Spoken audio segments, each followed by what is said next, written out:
नमस्कार, city week news देख रहे हैं आप और मैं हूं आपके साथ साक्षी सोनी। हिसार के अंदर किसान आंदोलन की बात की जाए तो अब तक इतिहास का सबसे बड़ा भारत बंद किसानों ने किया है जो सफल रहा है।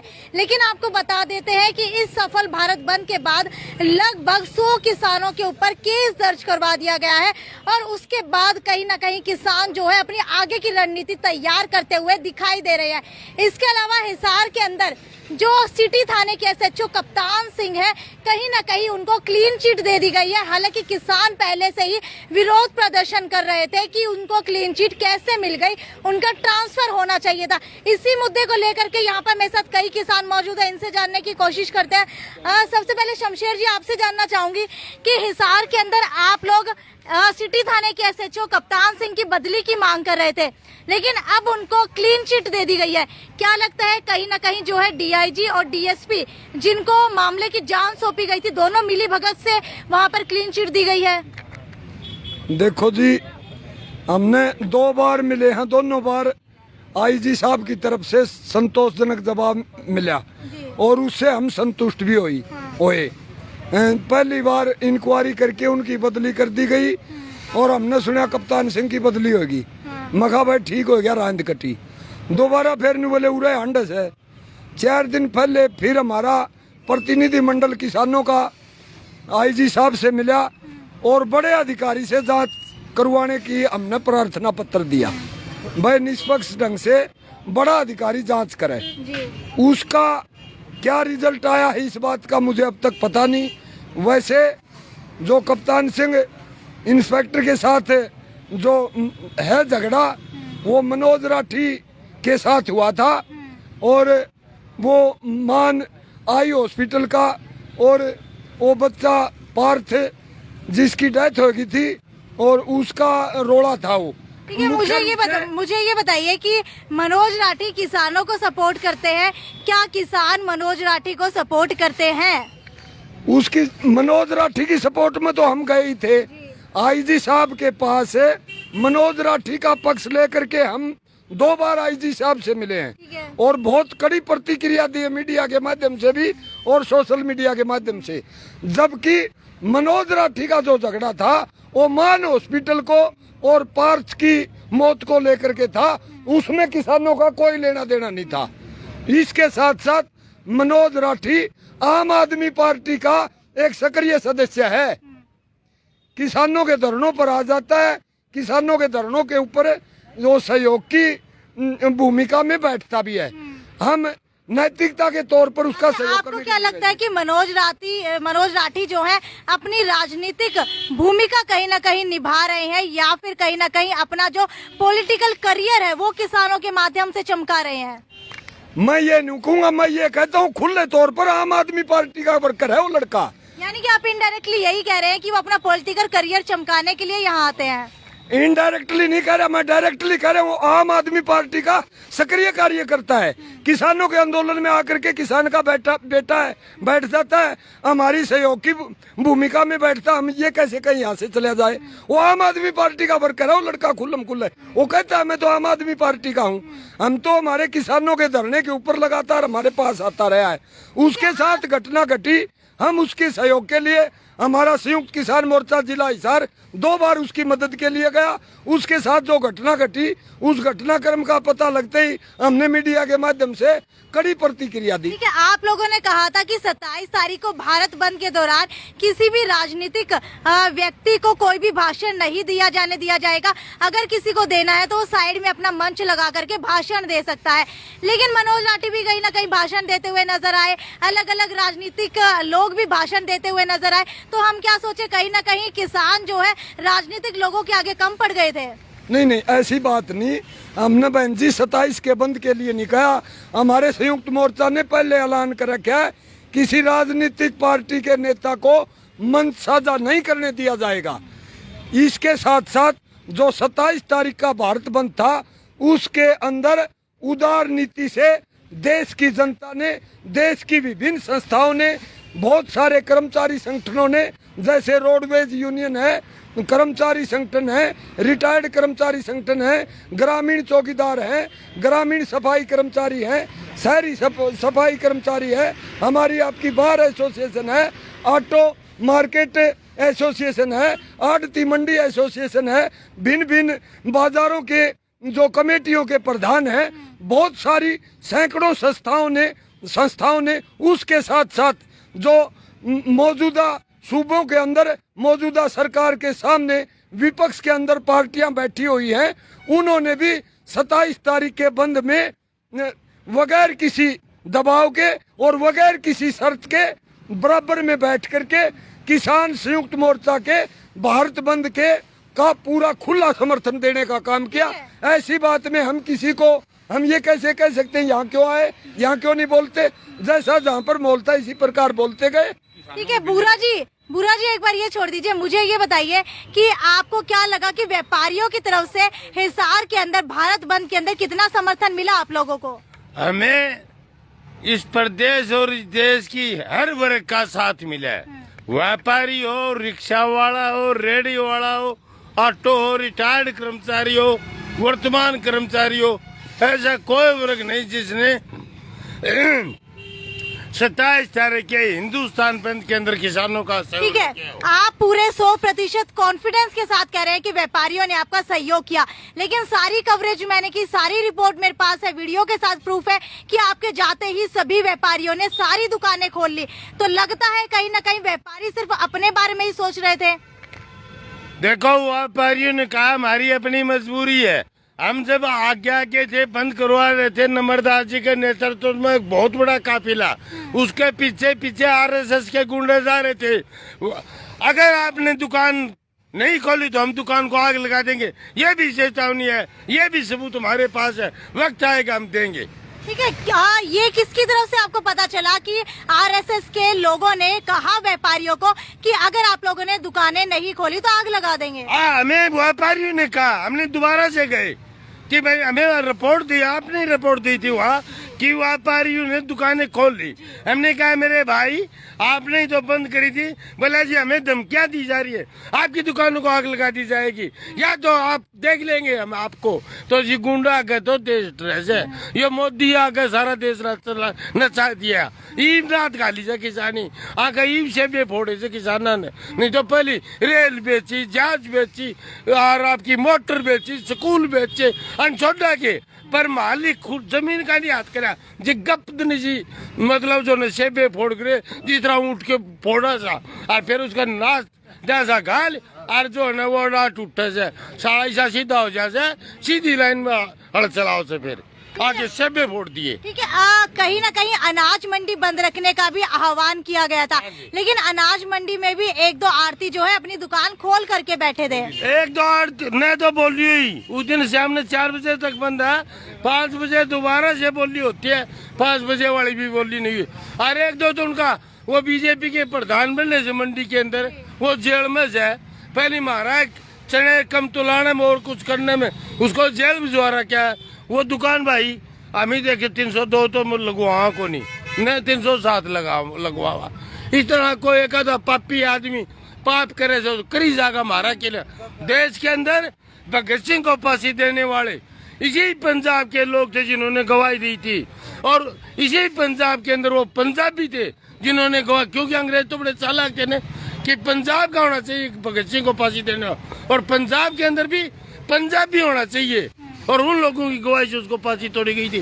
तो ये तो देशद्रोह सदा से मीर जाफर की औलाद इस देश, जिस दिन हिंदुस्तान की संरचना हुई थी उस दिन से मीर जाफर पैदा हुए। आगे कितने दिन और रहेंगे ये तो उस दिन खत्म होंगे जिस दिन इस किसान और मजदूर की सरकार होगी, ये अपना फैसला खुद लिखेंगे, उस दिन ये मीर जाफर खत्म होगी देश से। ठीक है, जब किसान आंदोलन की शुरुआत हुई थी, हालांकि इतिहास के अंदर दूसरा सबसे बड़ा किसान आंदोलन ये बताया जा रहा है, पहला जो है राकेश टिकैत के पिताजी ने चलाया था, महेंद्र सिंह ने, और दोबारा से अब आप लोग किसान आंदोलन के ऊपर आकर के बैठे हैं। हालांकि किसान आंदोलन जब शुरू हुआ तो पहले ही कह दिया गया था कि अगर किसान सरकार ने मांग नहीं मानी तो अक्टूबर तक हम बैठे रहेंगे, लेकिन उसके बाद दोबारा से राकेश टिकैत की तरफ से कहा गया था कि 2024 तक भी हम लोग बैठे रहेंगे। क्या लगता है कि वो स्थिति अब करीब है कि आप लोगों को 2024 तक भी बैठना पड़ेगा? हमें 2024 तक नहीं, हम 2029 तक के लिए तैयार होकर आए। जब तक मूल परिवर्तन नहीं हो जाएगा व्यवस्था परिवर्तन नहीं हो जाएगा, ये आंदोलन देश और दुनिया को दशा और दिशा बदल कर दिखाएगा। हम जब तक अपने हकों के लिए अपने खुद के कानून खुद नहीं बढ़ाएंगे, उस समय तक ये आंदोलन जारी रहेगा। ठीक है मास्टर जी, आप मुझे ये बताइए कि हिसार के अंदर लगभग चारों साइड से रेलवे ट्रैक जाम किया गया, लेकिन सिर्फ अगर हिसार की ही बात की जाए तो 100 किसानों के ऊपर अब केस दर्ज हो चुके हैं। क्या लगता है कि कहीं ना कहीं नाइंसाफी हुई है? क्या सरकार की तरफ से आप लोगों को गुमराह करने की कोशिश की गई है? देखिए, सरकार अपना काम करेगी, प्रशासन अपना काम करेगा और किसान अपना काम कर रहे हैं। हमने तो एक बात कह रखी है सरकार को कि जो भी राष्ट्रीय मोर्चा कोई फैसला ले लेता है, हम उनको वो लागू करते हैं। वो हमने लागू किया है। उन्होंने जो हमारे को कहा कि आपको कोई बस नहीं चलने देनी, हमारी हर कोशिश थी डू एंड डाई।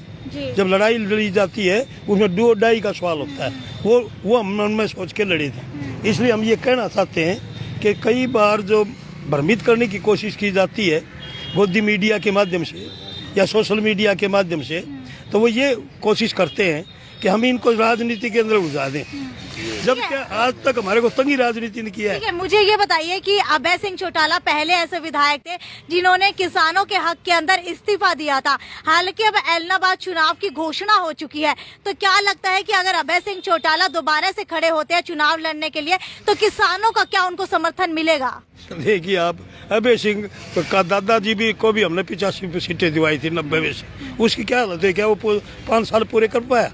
क्यों नहीं कर पाया? क्योंकि जिनके लिए वो बने थे, किसान के लिए, मजदूर के लिए, अगर वो उसके लिए काम करते उनको वो दिन नहीं देखने में। ये तो एक सीट की बात है, ये तो अपने नंबर बनाने की बात है। हमारा इससे कोई लेना देना नहीं। हमारा तो एक ही कहना है, ये तो सही बात है, वर्तमान जो सत्ता है वही तो हमारे पर जुल्म कर रही है, इसलिए वर्तमान सत्ता के प्रति हमारा गुस्सा ज्यादा है। क्या दूसरी पार्टियों की सत्ता नहीं रही इस देश में? उनकी भी रही है, सत्ता बदलती रही है, परंतु हम उनकी जो नीतियों की दिशा हमारे पक्ष में नहीं बदली। यानी कि आपका साफ तौर के ऊपर कहना है कि सरकारें आएंगी जाएंगी, लेकिन हमारे जो कृषि कानून है मुझे नहीं लगता कि वो बदलने वाले हैं, ऐसा कहना चाह रहे हैं आप? बिल्कुल, अभी तक की नीतियां जो सरकार की आई है, चाहे किसी भी पार्टी की आई हो, एक ही कमीशन बैठा किसानों के लिए, MS स्वामीनाथन कमीशन, और किसानों को बड़ी उम्मीदें हुई कि ये MS स्वामीनाथन का कमीशन आ जाएगा तो हमारे को बढ़िया भाव मिल जाएगा, खरीदने की जिम्मेदारी। स्वामीनाथन की रिपोर्ट जो है, कमीशन जो है, पहले कई सालों से बैठा हुआ है, लेकिन अभी बीजेपी के ऊपर ही जोर दिया जा रहा है। पहले कांग्रेस की भी सरकार आई, उससे पहले और भी सरकार आई, लेकिन उन सरकारों के दौरान भी स्वामीनाथन रिपोर्ट लागू नहीं की गई थी। तो क्या मानते हैं कि भाजपा को ही क्यों इसके लिए प्रताड़ित किया जा रहा है? नहीं, ऐसा नहीं है। 2004 के अंदर कमिश्नर बैठा, 2006 में कमीशन ने रिपोर्ट दी, और 2006 में हमने आंदोलन शुरू कर दिए थे, और 2006 से 2013 तक कांग्रेस की सरकार रही। हम लगातार लड़ते रहे, सरकारें कमेटियां बैठाती रही, पर तो लागू उसने कुछ नहीं किया। और इनने ये वायदा करके आए कि हम 100 दिन में इसको लागू कर देंगे। और धनखड़ साहब जो हमारे कृषि मंत्री बने, उन्होंने तो हमारे साथ कच्छों में, क्योंकि मैं तो रिटायर्ड हो चुका था, कच्छों हमारे साथ प्रदर्शन किए कि हम 100 दिन में लागू कर देंगे, और उन्होंने लागू नहीं किया। तो आप ये कैसे कह सकते कि हम पहली सरकार के विरुद्ध नहीं लड़े? इसके विरुद्ध भी लड़े, और आगे जब तक ये नीतियां लागू नहीं हो जाएंगी हम लड़ते रहेंगे। सत्ताएं आती रहेंगी, जाती रहेंगे, और किसान के ऊपर जब तक किसान हितैषी, मजदूर हितैषी नीतियां नहीं बनेंगी, लड़ाई हमारी जारी रहेगी। ठीक है बूरा जी, मुझे ये बताइए, 100 किसानों के ऊपर जो केस दर्ज हो चुका है, क्या वो कैंसिल कराने की अब साजिश भी आप लोग रचेंगे या फिर उनके लिए लड़ाई लड़ेंगे? न तो किसान साजिश जानता, न करना जानता, ये हंडन लग रहे। अब इनका सारी फसल बर्बाद होगी पानी के भरे पड़े से। इस प्रदेश और इस हरियाणा और हिसार के अंदर कोई हरिजन बस्ती ऐसी नहीं है जिसमें 4-5 पानी नहीं पड़ा। कोई डिस्पेंसरी, कोई स्कूल, धर्मशाला जिसमें पानी नहीं भरा पड़ा हो। इसके लिए या साजिश DC साहब कंचावांगे आके कर रखा जाए न स्पेशल गिरदावरी। बुरा जी, मुझे ये बताइए कि 100 किसानों के ऊपर जो केस दर्ज हुआ है, क्या उसको कैंसिल कराने के लिए आप लोग अब दोबारा से लड़ाई छेड़ेंगे, जैसे पहले छेड़ी थी जब गुरनाम सिंह चड्ढूनी और राकेश टिकैत को हिसार आना पड़ा था? हम ऐसी कोई लड़ाई नहीं छेड़ेंगे। पहले भी रेलवे के कानून और दूसरे लोगों पर हमारे मुख्यमंत्री सोए थे, हमने कोई लड़ाई नहीं दी। जब हम अपने हकूक के लिए कल हम मंडी के अंदर जाएंगे, ताला लगाएंगे, हमारी न जीरी खरीदी जा रही न बाजार खरीदा जा रहा है, हमारे पर 100 पर क्या अगर 1 लाख किसानों पर भी मुख्यमंत्री होंगे तो हम सहज स्वीकार करते हुए इन मंडियों को जाम करेंगे, इस प्रशासन को जाम करेंगे। अगर हमारे गाँव में पानी नहीं निकाला गया, हमारी फसल का आकलन नहीं कराएगा, हम सब कुछ जाम करेंगे। मास्टर जी, आखिरी सवाल आपसे पूछना चाहूंगी, संक्षिप्त में मुझे बताइए कि अब आगे किसान आंदोलन का रुख क्या रहने वाला है, क्योंकि मुझे नहीं लगता कि ये सत्ताधारी पार्टी जो है इन कृषि कानूनों को वापस लेगी। और अगर आने वाली सरकार की भी बात की जाए तो लगता है कि कुछ एक अमेंडमेंट कर दी जाएंगी, लेकिन उस सरकार में भी ये जो कृषि कानून है वो वापस नहीं होंगे। तो क्या जीवन भर ये लड़ाई यूं ही चलती रहेगी? देखिए, जीवन का नाम संघर्ष है जी। और संघर्ष का नाम जीवन है। और ये संघर्ष तब तक रहेगा जब तक इंसान भूखा रहेगा। गरीबी अमीर की खाई बनी रहेगी, अमीर और गरीब की खाई अब बढ़ रही है, घट नहीं रही। और जो ये बढ़ रही है तो लड़ाई भी बढ़ रही है। और पहले किसान और मजदूर अलग अलग थे, अब किसान और मजदूर इकट्ठा होकर लड़ रहे हैं। हम ये कहना चाहते हैं, इस लड़ाई में ये न करिए कि 24 तक हमारी पूरी हो जाएंगे। हम बिल्कुल भ्रम में नहीं है, बिल्कुल अंधेरे में नहीं है। हमें पता है 24 में भी अगर सत्ता भी परिवर्तन हो जाएगा, इतना जरूर है वो थोड़े घबराएंगे, हमारे से बातचीत करेंगे, जो दब के बातचीत करेंगे। परंतु दब के बातचीत करने से कोई नीतियाँ नहीं बदल जाती। नीतियाँ तब बदलती हैं जब आम जन ये समझ जाता है कि ये नीतियाँ मेरे विरोध में है, और मैं जब तक ये नीतियाँ खत्म होकर के मेरे हक में नहीं हो जाती, मैं लड़ूंगा। और इसी को क्रांति कहा जाता है। क्रांति का मतलब है परिवर्तन का, व्यवस्था का परिवर्तन करना। तो हम व्यवस्था का परिवर्तन नहीं हो जाएगा, हम लड़ेंगे और लड़ते लड़ते मरेंगे। और बच्चों को ये कहेंगे आपको भी लड़ते रहना है। और बच्चे हमारे को थूकेंगे नहीं हमारे पर कि हमारे बुजुर्ग हमारे लिए लड़े, और वो लड़ेंगे और हक प्राप्त करेंगे। आपने बड़े किसान आंदोलन की बात करी। 1907 में सरदार भगत सिंह के चाचा सरदार अजीत सिंह के नेतृत्व में 114 साल पहले बहुत बड़ा किसान आंदोलन हुआ था। और 9 महीने 7 दिन में 3 कृषि कानून वापस करवाए गए और 9 महीने 7 दिन में किसान जीत के आया था अंग्रेजों से। ये जो आंदोलन है, ये व्यापक तौर पर नीतियों के बदल का आंदोलन है। जो 1991 में इस देश की स्थिति थी, वो स्थिति बहाल होगी तो इस देश का किसान मजदूर बच पाएगा। और ये आंदोलन वहीं तक जाएगा कि 1991 की स्थिति बहाल हो और इस देश के मजदूर और किसान के हक में खुद इस देश के मजदूर किसान अपने कानून बनाएंगे, तभी इस देश के किसान मजदूर की जिंदगी में सुधार होगा। बिल्कुल, अगर बात की जाए किसान आंदोलन की तो लगता है कि 1907 से भी बड़ा आंदोलन जो है इस बार 2021 का रहने वाला है, क्योंकि सर्दी से लेकर के गर्मी तक और गर्मी से लेकर के आगे आने वाली सर्दी तक ये किसान आंदोलन यूं ही बरकरार रहने वाला है। क्योंकि उम्मीद नहीं जताई जा रही है कहीं से भी कि ये 3 कृषि कानून जो है सत्ताधारी पार्टी वापस ले लेगी, और ना ही ये उम्मीद रखी जा रही है कि इस सत्ताधारी पार्टी के बाद भी 2024 में जिसकी भी सरकार आएगी वो भी इन 3 कृषि कानूनों को कहीं ना कहीं वापस ले लेगी। हालांकि आपकी क्या राय है, क्या जो किसान आंदोलन के चलते भारत बंद किया गया था उसके अंदर 100 किसानों के ऊपर मुकदमे दर्ज किए गए हैं, क्या उनको वापस लेना चाहिए, या फिर किसान और कमेरा वर्ग, किसान मजदूर जो अब काफी संगठन मिल करके एक हो गए हैं, क्या उनको मरते दम तक सिर्फ हमारे हकों के लिए, हमारे आगे आने वाली पीढ़ी के लिए इसी तरीके से लड़ाई लड़ते रहना पड़ेगा? आपकी क्या राय है मुझे नीचे कमेंट सेक्शन के अंदर लिख करके बताइए, और किसान आंदोलन को जरूर सपोर्ट कीजिए, इस वीडियो को शेयर करके। नमस्कार।